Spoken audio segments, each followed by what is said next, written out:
Yeah, so we just have to continue. I just wait others. So when you have finished or complete this chapter, so this is your checklist, what you should be expecting from this part. So after what we have covered this, you will be learning that why is it the language is important, what are the meanings of words, using language accurately, using language clearly, and then using language appropriately, and last but not least, not on the inclusive language.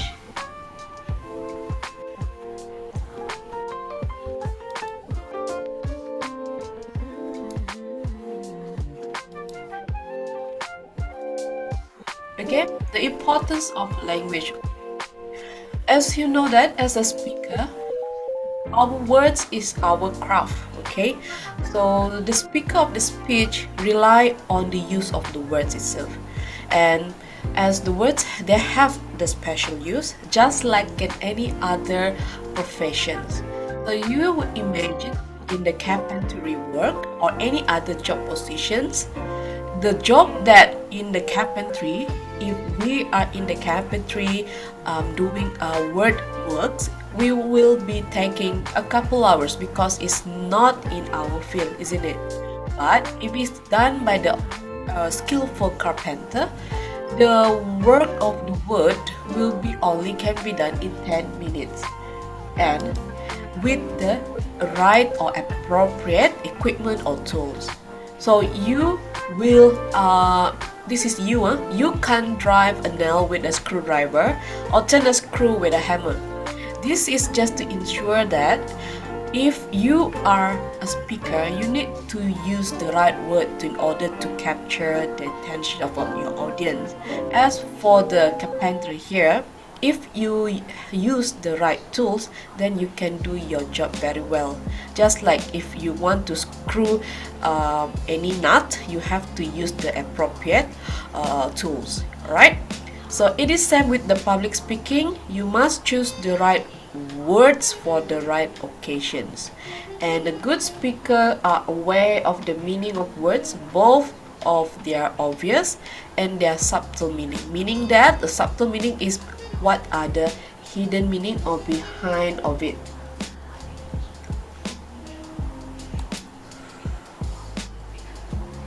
We move to the meaning of words. So that we have two types of the meaning of words. One is very common, the way we call it as a denotative. Denotative, it is the literal or dictionary meaning of word or phrases. It describes the object, person, place, idea, or event to which the words refer. For example, the noun school means a place, institution, or building where the instructions is given. So you are using the denotative when you want to directly explaining something or an object. But in connotative language or in connotative words, the meaning suggested by the associations or emotion triggered by a word or phrase. It gives words their intensity and emotional power. It arouses in listeners' feeling or anger, love, fear, nostalgic, guilt, or any other that likewise. So speaker like poets use connotation to enrich their meaning. For example, if you hear a school word, you might have connotate a frustration, a feeling of discipline, or a boring homework assignment. So the words here in the school is not only will be look at the object itself, but you will be enriching your own emotion towards what do you feel when you hear the word, for example, the school itself.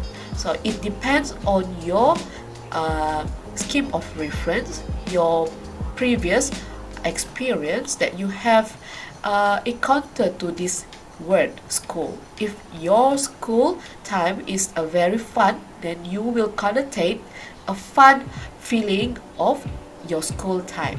So that is connotative and that is denotative.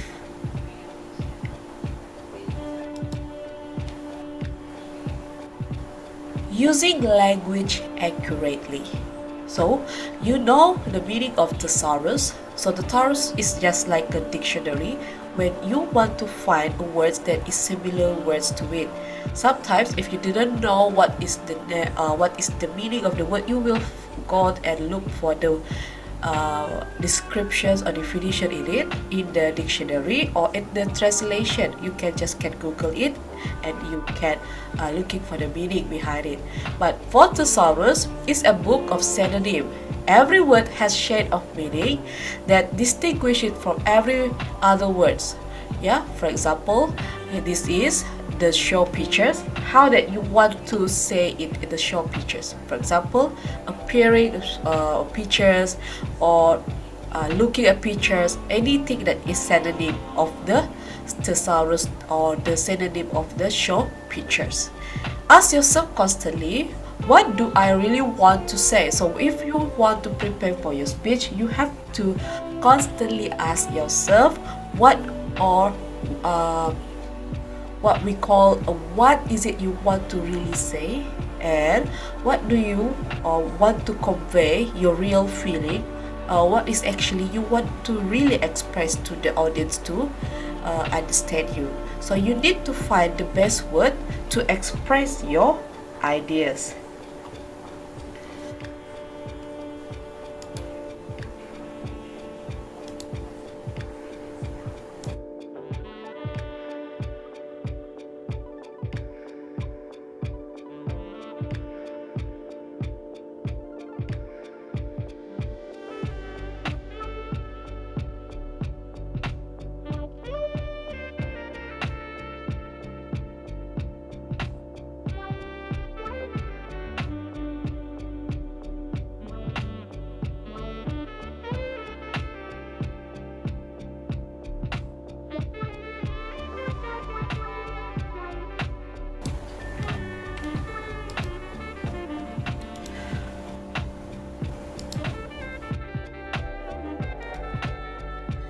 So you can see on the screen here, I have one set of it. This is actually the example of thesaurus. So I want you to take 3 minutes, 3 to 5 minutes to answer this in your own. And then I will say the answer in here after you have finished answering this. You can also just mention to me in the chat and then I will tell you what are the answer. So this is using thesaurus. So thesaurus of knowledge, expertise and education, giving a similar meaning. Okay, all mean roughly is the same thing, special crafts of a subject, matter or skill, but all these words have different shade of meaning. See if you can fill in the best word to complete each of these following sentence. Okay, number 1, because he won a scholarship to a top university, in regard received an excellent. So which is the most appropriate answer?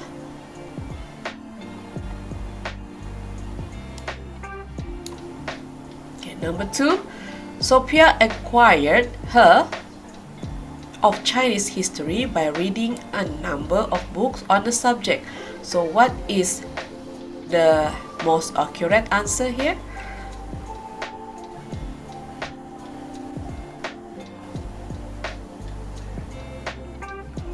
Okay, and then number 3, Jasmine as a business consultant comes from having worked with many clients over the years. What is the answer here? Okay, good. So number 1, I have seen some of the answer. Number 1 is education. Number 2 is knowledge. And number 3 is expertise. Okay, very good. So I can see that you understand and you also have done your work in the textbook. So this is extracted from the textbook. So this is the example of thesaurus. Alright.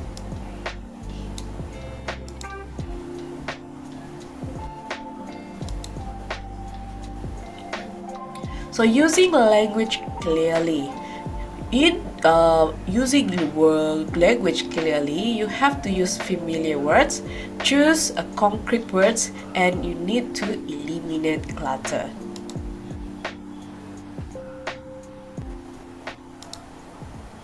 Okay.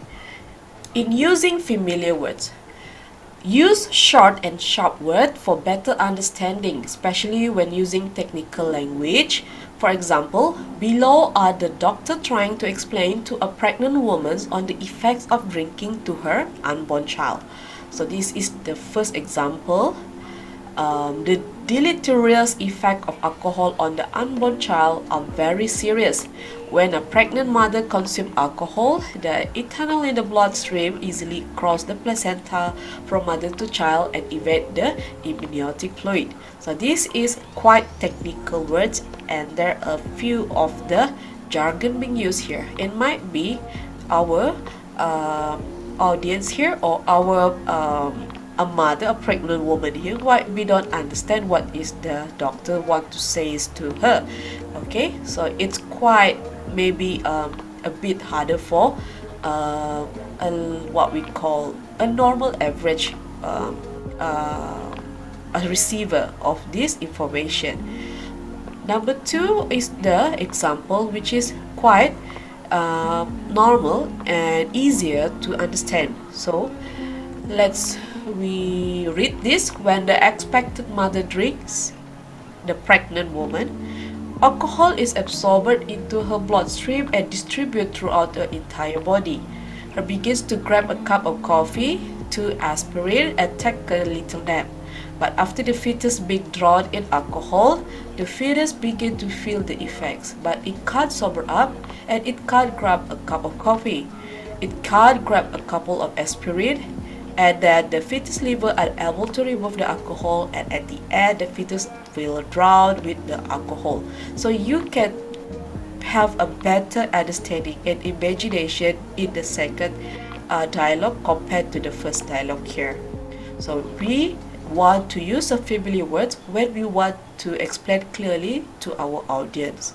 Do not use a big words, and they are not needed to impress your listener. Just use a short and simple words which is more homely to your listener. So you have to remember, when you want to deliver your speech, do not use some jargon or very vague words. You just have to be very straightforward and simple using in language so that your audience can understand you better. Alright?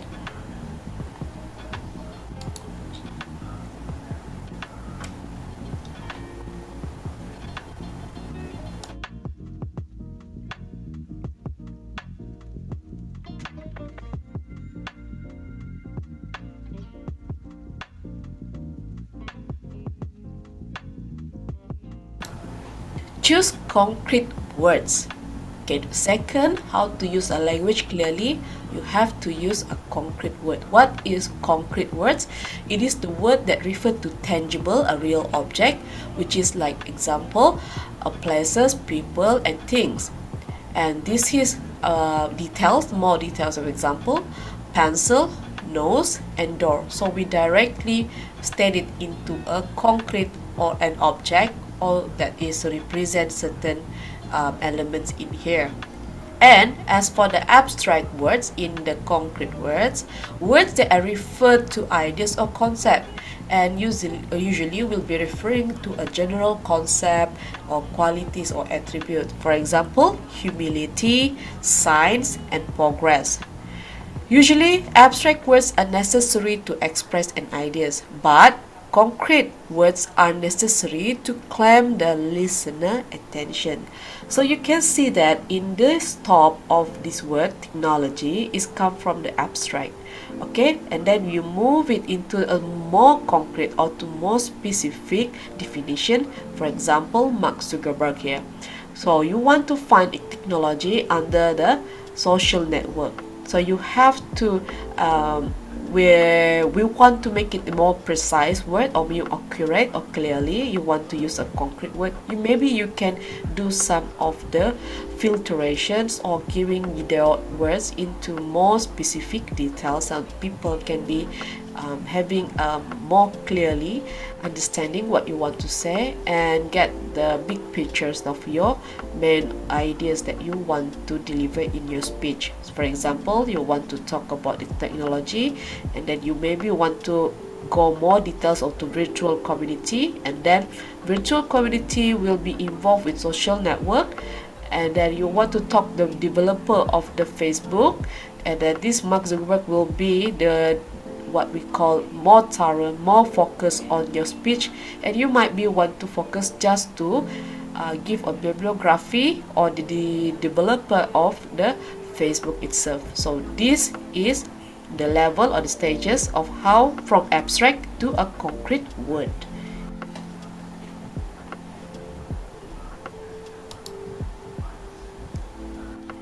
Number 3, eliminate clutter. So what is eliminate clutter?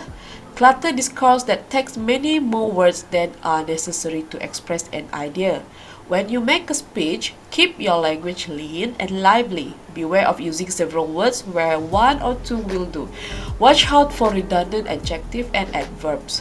For example, a learned and educated person. Learned and educated is a similar meaning. So you just have to use educated or an educated person. Or a hot steamy torrid day. Maybe you can just mention a hot day. Eliminate clutter by practicing your speeches with a digital recorder, and keep an ear out on just not for a flabby phrases but for verbal filler such as you know, like, and really. So usually when we have put our end of phrases, we are actually using verbal filler. So try to avoid using after end of your sentence last as you know, like, and really. Okay, this is an example of student speech. So it has been revised, and then it has eliminated all the clutters here. So you can see that, you can just read. Sitting bull was one of the most important. So before this, the student used it as significant of all. So you can eliminate that. Directly mentioned, because of the important is already mentioned significant. Alright, Native American leader. He was born in the 1831 near Grand River in the present day. So you don't have to mention an area that is not part of the state of South Dakota. So that is unnecessary words. Yeah, so you have to be word economy when you want to deliver your speech. Just be straightforward and be simple to understand. A fearless warrior. He was, not by ending up being, elected chief of the Hapapa Sioux in 1897. In the following year, he also attracted a large following among the Cheyenne and Arapaho. He is best known today for his role in defeating General Custer at the Battle of Little Bighorn in 1876. Although eventually forced to live on the standing rock. Other than mentioned, required against his will to live his life. So you just have to eliminate that clutter. And until here.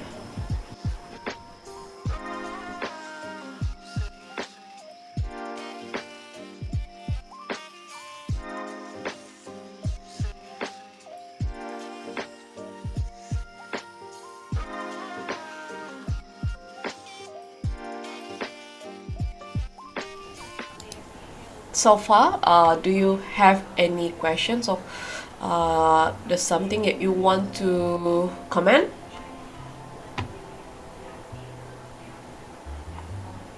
Nothing? So I will proceed. Right, we move to using language vividly. So before this, we are using language clearly. Now we're using language vividly. So in using language vividly, there are two categories, imagery and rhythm.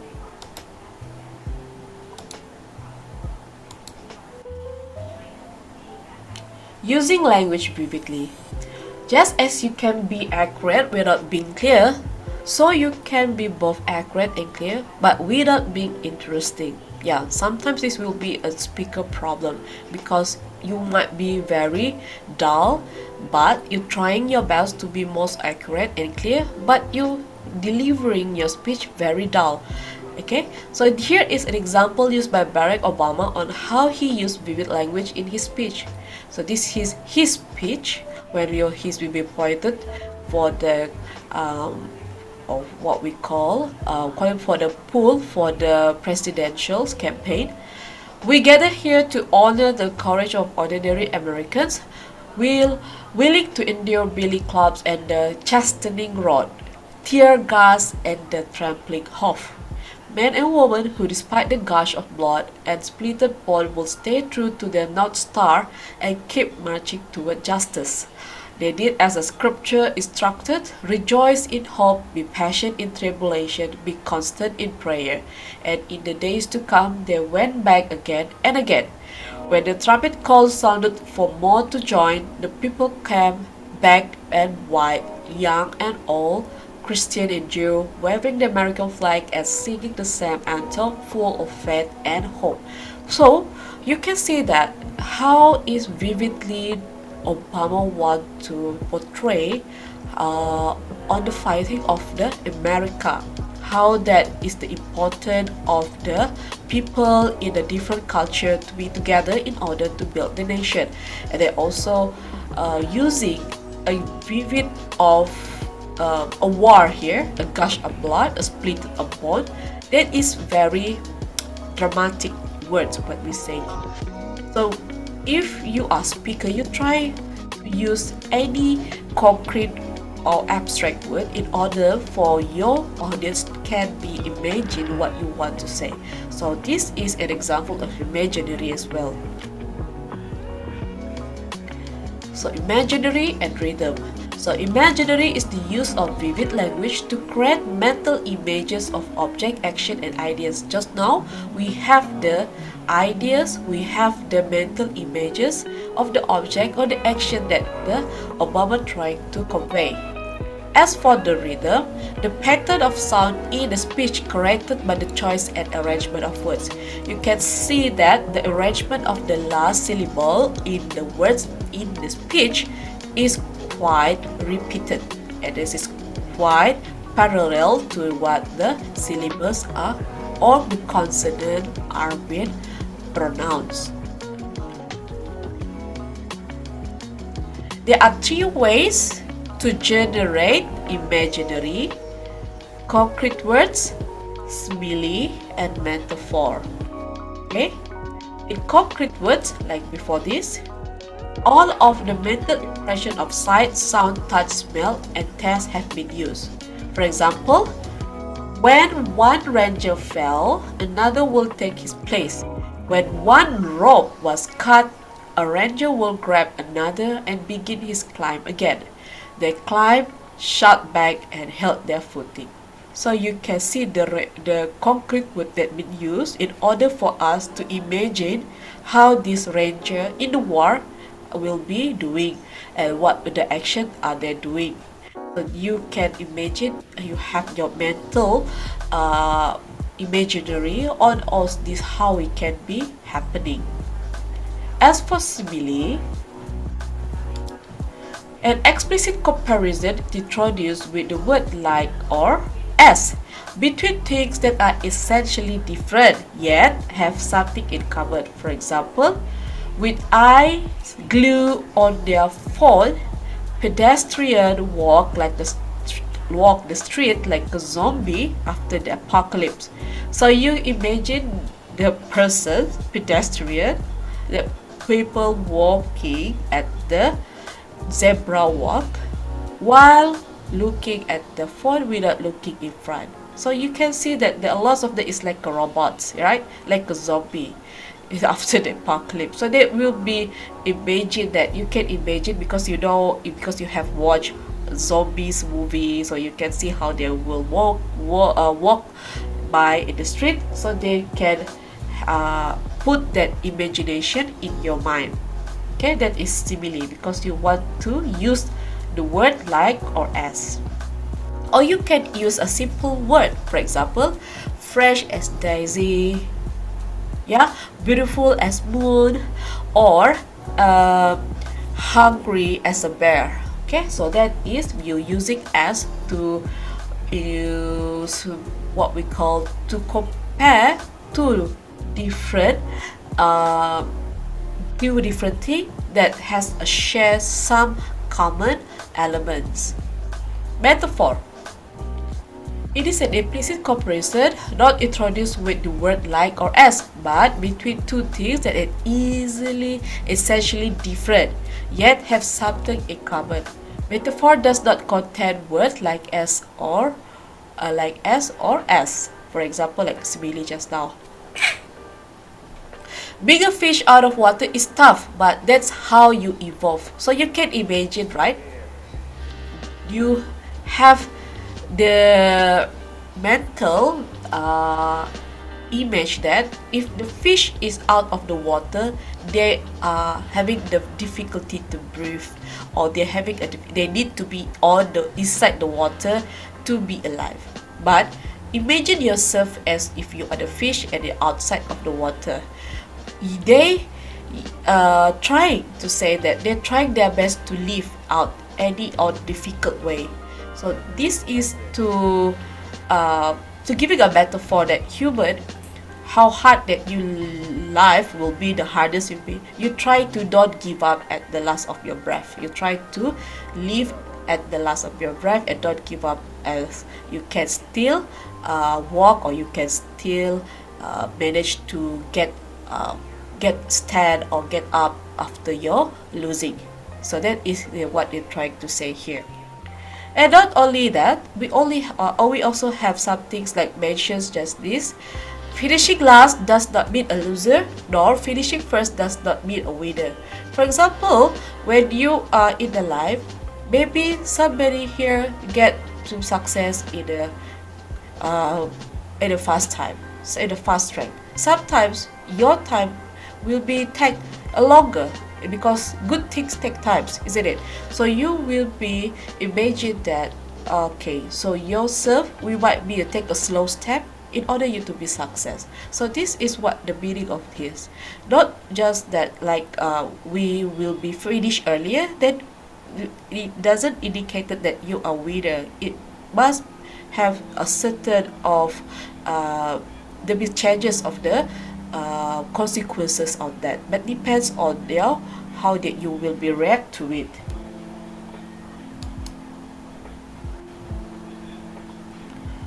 So now we move to the rhythm. There are 4 ways to generate rhythm. Okay, parallelism, repetition, alliteration, and antithesis. Yeah, antithesis. So the first is parallelism. It is a similar arrangement of pair or series of related word, phrases, or sentence. For example, you as a speaker of speech, like a poet, sometimes you seek to exploit the rhythm of the language to enhance the impact of their words. Yeah, and I will show you the video after this. So this is the poem. The repetition or the parallel, the rhythm that we use in here, the road not taken. This is by Robert Frost. The Road Not Taken by Robert Frost. 2 roads diverged in a yellow wood.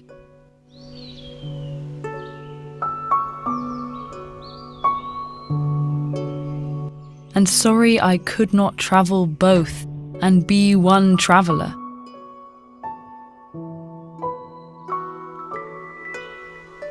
Long I stood and looked down one as far as I could to where it bent in the undergrowth. Then took the other, as just as fair, and having perhaps the better claim, because it was grassy and wanted wear. Though as for that, the passing there had worn them really about the same.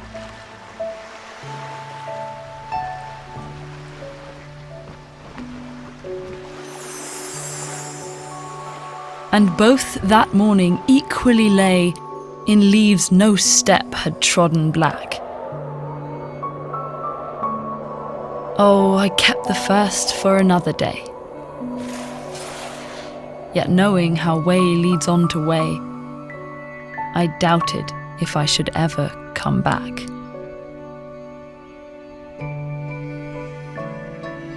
I shall be telling this with a sigh, somewhere ages and ages hence.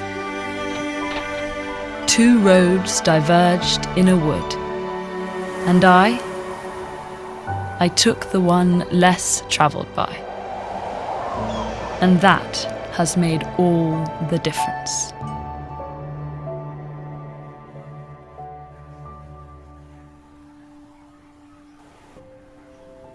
For an analysis of the poem, watch this. Whatever you have looked is because of how you see the world itself. Yeah, so that is the beautiful way of poets. It's everyone's have the perception to it. It's never wrong. It's still the tally, one thing that we want to say, making choices in our life. Yes, this is correct. I hope that this is making you better understanding of the rhythm. Then we used repetition, alliterations. Just now we used a lot of at the end of the words or the statement. The first contradicts here. The first paragraph, you can see at the end of the syllable using od, both, would, stood, could, and growth. It has the same vowel sound, yeah. And then alliterations, repetitions of the initial consonant sound of close or adjoining word. Alliteration catch the attention of listeners and can make ideas easier to remember. For example, if nothing great is accomplished without a cooperation, compromise, and common cause. So we use co in front of the consonant here, cooperation, compromise, and common cause. It has using the repetitions of consonant. Antithesis is the juxtaposition of contrasting ideas, usually in parallel structure. For example, ask not what your country can do for you, ask what you can do for your country. So it is using the contrasting idea but using the same word, country, but the component of the concept of the word is have a two different meanings. By John F. Kennedy.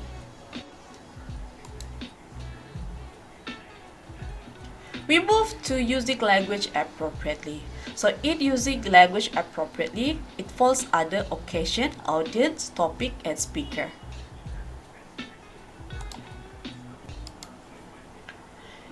First, occasion. This is the simple example. The coach might address the football team as "you guys," or worse. Okay, you imagine a coach of football, when they're addressing their team, they will just very casual. Or for example, "you guys." Anything that is not appropriate, yeah. Whereas in the speaker, in a more formal situation, you will need to begin with a more formal language. For example, distinguished gaze, honorable gaze, lovable or welcoming guest, and so forth. That is formal. Number two is audience. Off-color humor or profanity might be appropriate in a comedy routine. Might be appropriate sometimes when you have a comedy talk, they're using some of the humor that you think that is sensitive or culture, or using the word profanity. But it will be offensive. It will be offensive if you use the word in the formal public speech. Remember, speakers are expected to elevate and polish their language when addressing an audience. Number three is language. Language should be appropriate to the topic. You will not use metaphor, antithesis, and alliteration when you just want to explain how to change a bicycle tire. You just will use concrete instructions and clear word without using the language too vividly. Yeah. And number 4, speaker. You as the speaker itself. Every public speaker develop his or her own language style and do not ignoring others of appropriateness. So you as a speaker, you have to acknowledge other people's appropriateness or others' requirement in a speech. Speaker will develop their speaking style over many years of trial, error, and practice. And please do not try to become someone else when you speak. So it is must actually comes from you. So this is an error. Discipline and boring homework is just an error. You just have to ignore it. Yeah, this is a typo. So you try to be yourself. Do not try to become someone that you are not.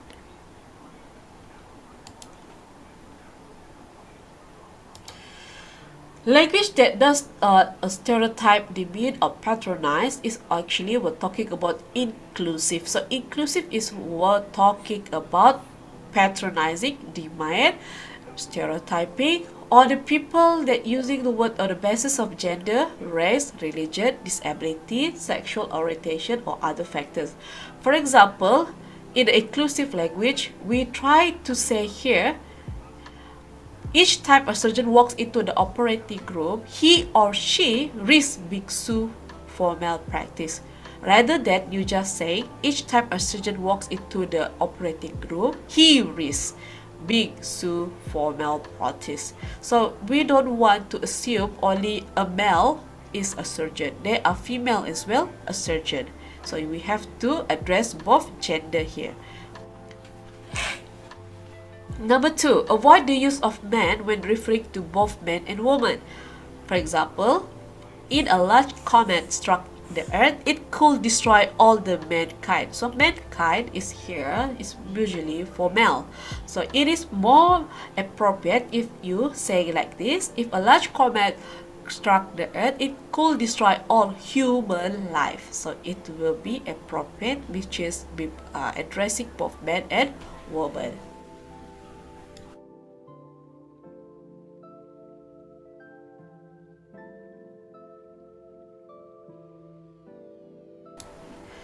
A note of inclusive language also involved in avoid stereotyping jobs and social roles by gender. For example, it is more effective if being a small business person is not easy in any economic climate. Compare if you say being a small businessman is not easy in an economic climate. So here they only use man, but as the more effective if you just can use business person. So persons will be regards to the female and male, but if you use businessman here, we have businessman and businesswoman, isn't it? So it's just you only solely relate to a male. So try to avoid that as well. So that's it. It is the end of chapter 5. So in what we call this section, you as a speaker, you need to have a respect for language and how you use. Because you as a speaker, you should be aware of the meanings of words. For example, using language clearly, which is allow listener to grasp your meaning immediately. And then, you need to use your language of vividly and appropriately, which will be helping you to describe all the denotative and connotative meaning, because in denotative meaning is precise, literal, and objective. As for connotative, for example, in clearly, connotative will be more variable, figurative, and subjective.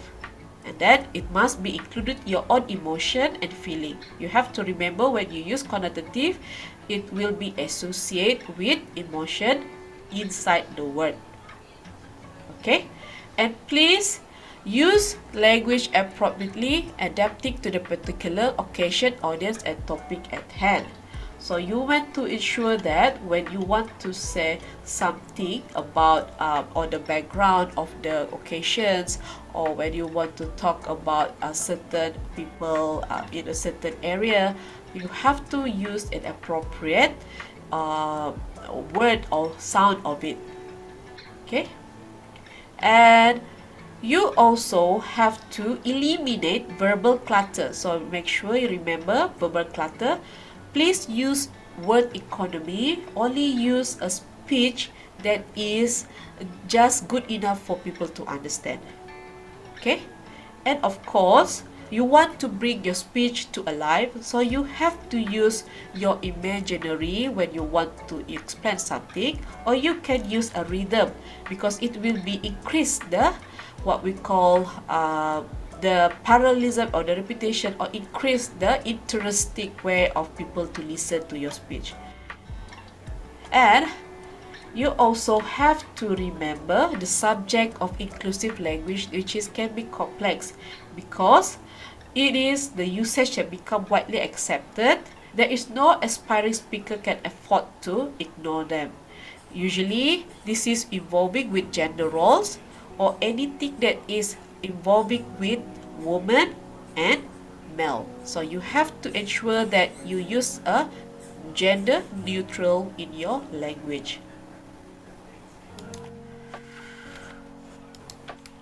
Okay, so yes, that is all for our presentations today.